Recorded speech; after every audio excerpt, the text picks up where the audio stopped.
اوردر لاته خیلی داغ. اوکی. لاته اکسترا رو چجوری باید زد؟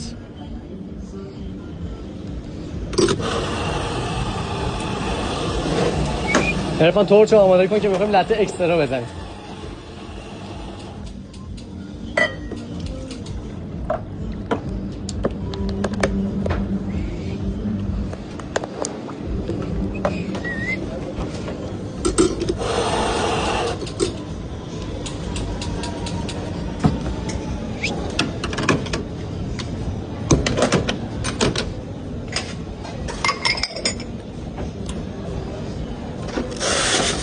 از تورچت بیا بی زحمت تورچت هم بگیر به شیر که لاته اکسترا برای مشتری داریم. به به بی نظیره. حتی از این داغ‌تر.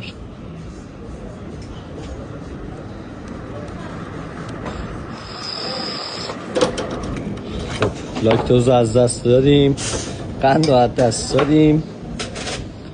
برای لاته خیلی داغم نیاز به تایم گذاشتن نیست، چون مهمون باید بدونه که در مورد لاته استانداردش بین 65 تا 70 درجه است نهایتا. این میشه لاته اکسترا.